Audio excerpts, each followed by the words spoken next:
Yo yo yo, salut les turfeuses et salut les turfeurs, bienvenue pour un nouveau pronostic de Benoît Requin. Ok, place au pronostic du quintet du jeudi 14 décembre, direction Chantilly pour le prix du jardin des eaux minérales. Plat 3200 mètres, 16 partants, réunion 1, course 4, indice de confiance 1 sur 5. Eh bien, petit retour sur le quintet à l'envers du mercredi 13 décembre. Mais c'était quoi cette arrivée? Non mais du grand n'importe quoi. Bref, c'est parti, on commence le pronostiquer. On commence avec le numéro 1, My Charming Prince. Et on écoute l'entraîneur Rémi Fradet. My Charming Prince est resté bien, je pense que sa dernière sortie victorieuse lui a fait du bien au moral. Il ne faut pas tenir compte de ses deux prestations précédentes dans les quintets, car au final, il est plus volontaire sans les œillères. Ses meilleures performances ont lieu sur la PSF. Malgré 1 kg de surcharge, je compte sur lui. Eh bien, je compte aussi sur lui, mon petit Rémi. Ce numéro 1, c'est tout simplement lui mon préféré. Et je l'ai bien sûr installé en tête.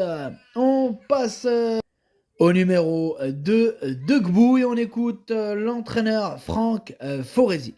De Gbou vient d'énormément décevoir sur une piste très pénible. Il revient sur une PSF qui devrait être un peu plus dans ses cordes. C'est un cheval qui va de l'avant et qui devrait être capable d'aller loin. Maintenant, à ce poids, cela peut être compliqué pour le voir s'imposer. Alors, ce numéro 2, c'est lui mon gros regret, c'est lui mon cheval de complément en cas de non portant attention possible, car ça j'en vu. On enchaîne avec le numéro 3, Lily Blue, et on écoute Bruno Audouin. Lily Blue est restée bien, elle s'était déjà bien comportée sur la PSF l'an passé, et j'espère évidemment qu'elle pourra bénéficier d'un bon numéro à la corde. La distance est peut-être un petit peu longue, mais c'est une jument qui se pose bien en course et qui ne devrait pas trop en faire durant le parcours. Elle est assez facile. Le seul bémol est qu'elle ne possède plus trop de marge de manœuvre. Alors c'est le seul bémol, mais en tout cas moi il me plaît bien, malgré ça ce numéro 3, mais je l'ai gardé en toute fin de combinaison. On passe au numéro 4, Pepper Trophy, on écoute Ramon Avial Lopez. Je crois qu'il ne faut pas tenir compte de ses deux dernières prestations où il n'a pas pu s'exprimer dans de bonnes conditions. Pepper Trophy est en pleine forme et la distance est à son entière convenance. J'ai juste un doute sur la PSF. Si cela avait été sur le gazon, sa place aurait été à l'arrivée. Alors, ce numéro 4, lui aussi je l'ai gardé, mais plutôt en bout de combinaison. On passe au numéro 5, Jafar, et on écoute Mademoiselle Adélaïde Boudka. Jafar avait un mauvais numéro dans les stalles la dernière fois et forcément le parcours ne s'est pas trop bien passé pour lui, d'autant plus qu'il aime bien dominer. Il est cette fois bien placé à la corde et je pense qu'il va pouvoir aller gentiment devant.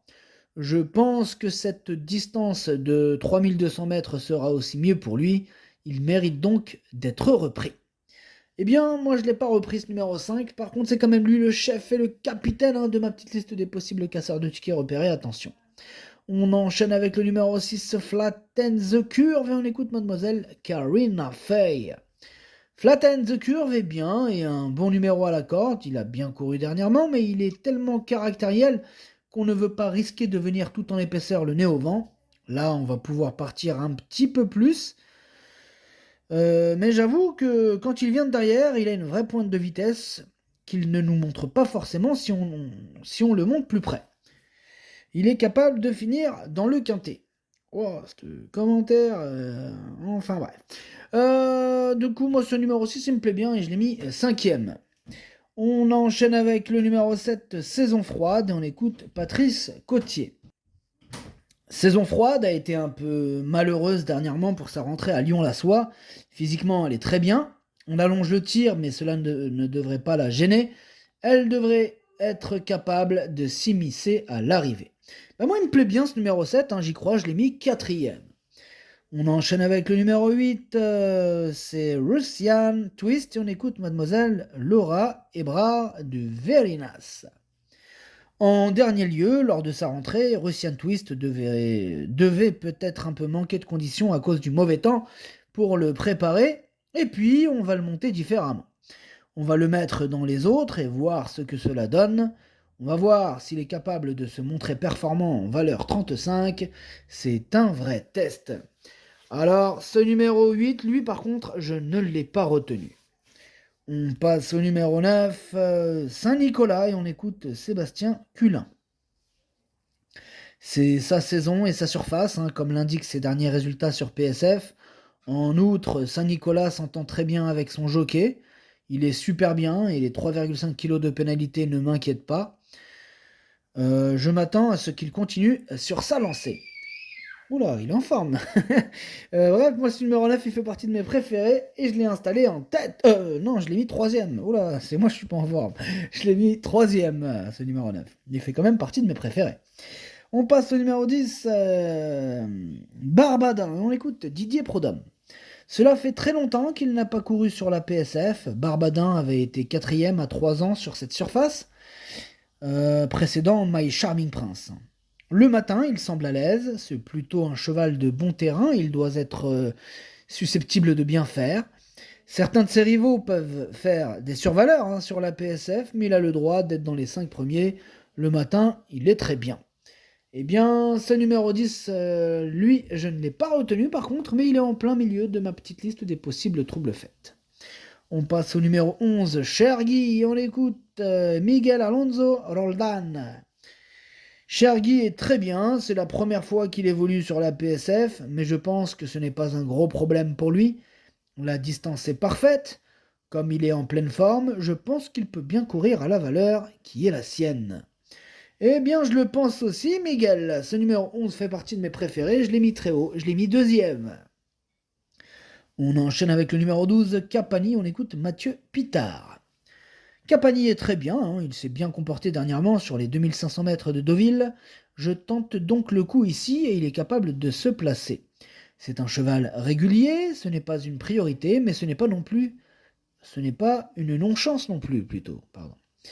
Alors, ce numéro 12, lui aussi me plaît bien, mais je l'ai mis un peu plus loin, je l'ai mis 6ème. On passe au numéro 13, Stormy Night, on écoute Francis Aloncle. Stormy Night monte de catégorie avec une pénalité suite à sa dernière sortie victorieuse. Elle ne va pas très bien sur la PSF, mais je n'ai pas le choix et je profite de sa forme. Je la rallonge, car on a vu qu'en dernier lieu, elle a été longue à se mettre en jambes. Bon, il faut voir comment elle va s'adapter à la PSF, compte tenu de cette nouvelle distance. C'est un genre de pari. Eh bien, moi, ce numéro 13, comment vous dirais-je, je l'ai pas retenu, mais il est quand même à l'arrière de ma petite liste des possibles troubles faits. On passe au numéro 14. Ah ben, on n'aura pas les commentaires de l'entraîneur pour ce numéro 14. Ce numéro 14, je l'ai pas retenu, du coup, par contre. Voilà, donc j'en ai préféré d'autres. Le numéro 15, comment il s'appelle? C'est Tamred, et on écoute Sven Schleppi. Mon écurie est actuellement en bonne forme et je m'attends à ce qu'elle court bien.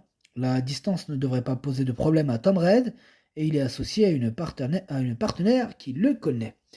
Eh bien, ce numéro 15, lui non plus, je ne l'ai pas retenu. Et on termine avec le numéro 16, Trabucco. Et on écoute Grégoire Linders. Comme Trabucco manque d'expérience sur la piste en sable fibré, j'aurais préféré le voir en 2ème épreuve. Cela dit, ses frères ont très bien couru sur cette surface. Les 3200 mètres ne m'inquiètent pas.